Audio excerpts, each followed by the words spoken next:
The Bible. It's 66 books of history, stories, letters, and poetry that fit together to form God's one big story. The epic adventure of how He created us and loves us so much that He made a way to rescue us. As we travel through the Bible, from Genesis to Revelation, we discover people who met God and found their lives changed forever. And now for an amazing story, inspired by the book of Genesis, chapter 41. The Bible, God's one big story, an epic adventure of how He created us and loves us so much that He made a way to rescue us, even when we turn our backs on Him. As we travel through the Bible from Genesis to Revelation, we discover people who met God and found their lives changed forever. One of them was Abraham's great-grandson, a man by the name of Joseph. Even though Joseph had done nothing wrong, he was sold into slavery in Egypt by his brothers. And even after he had years of hard work, he was lied upon and thrown into prison. Now, Pharaoh's drink taster promised Joseph that he would get him out of jail after Joseph told him the meaning of a dream. But that was 2 years before. The man had forgotten. What if I'm stuck in here for the rest of my life? Taking a deep breath, Joseph went about his daily tasks. His jailer put him in charge of all the other prisoners, but still, Joseph couldn't leave. Joe! Hey, Joe! Don't worry, I taught the new cook how to make porridge without making it taste like charcoal. Forget about that! You need a shower! What? Plus a shave and a haircut. Why? Because you can't go before Pharaoh looking like some wild man who's been stuck in prison for years. Actually, that's what I'm... Wait, Pharaoh? He's asking for you! Me? Pharaoh's had some kind of wild dreams, and that drink taster who got sprung out of here a couple of years ago finally remembered you. So Pharaoh wants me. Stop running your mouth. Here, take my razor. In no time at all, Joseph was cleaned up and ushered into Pharaoh's huge throne room. He hesitated at the doorway. Well, what is it? I've been cooped up for so long, I'm not used to so much space. Move along. If God doesn't tell me the meaning of Pharaoh's dream, I'll be locked up in jail again. Or worse.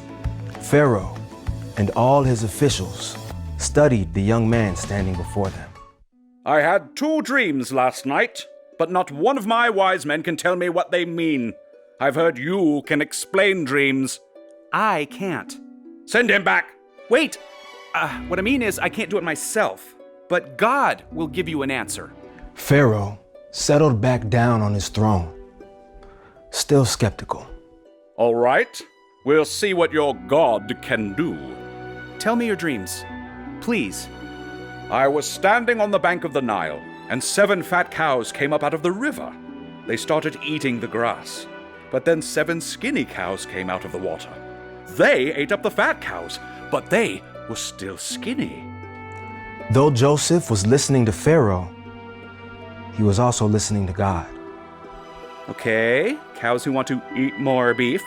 What about the second dream? I saw 7 full heads of grain, but then 7 thin, dried-out heads of grain came up and swallowed the full heads of grain. Well, then I woke up. Joseph took a deep breath. God had given him the meaning of the dreams. Now he must tell Pharaoh, no matter what Pharaoh might do to him. Your dreams both mean the same thing. God is showing you there will be 7 years with plenty of food in Egypt. Oh, fantastic. But after that, 7 more years will come when there won't be enough food at all, and terrible hunger will destroy the land. Not fantastic. Pharaoh glowered at Joseph, as if he could change the dream's meaning with a glare. But now you know. You can do something about it. Choose a wise man and put him in charge of gathering food while there's lots of it. He can store it up. Then, during the time when there's no food, the people won't go hungry. A fantastic plan. Pharaoh turned to his officials. The Spirit of God is in this man. He's best for the job, right? Pharaoh waved his arm and beckoned Joseph closer. I'm putting you in charge of the whole land of Egypt. Me? Here, take my ring with the official stamp. Someone find this man linen robes and a gold chain. Oh, and get him set up with one of those new 1829 BC chariots. Gold rims. The works. Within a single day, Joseph had risen from prisoner to the second most important person in Egypt.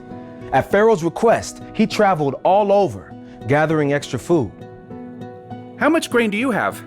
500 bushels! Never seen anything like it. The grain is just itching to grow. Oh, that's wonderful. We'll take 100 bushels and store it up. The land grew amazing, beautiful crops for 7 years. But the following year, hardly anything grew. Just as God had said, the people cried out to Pharaoh. We couldn't grow enough grain for a single pancake. We'll starve. I hereby disallow starvation. Go to Joseph. Do what he tells you. The people of Egypt all turned to Joseph, and he provided food for them from grains that he had stored for the past 7 years. Thank you. Thank you. In fact, people from other countries who were hungry heard about the grains from Egypt and came to buy from Joseph. But because Joseph had trusted God during a difficult time, he and many others were able to survive during those 7 lean years.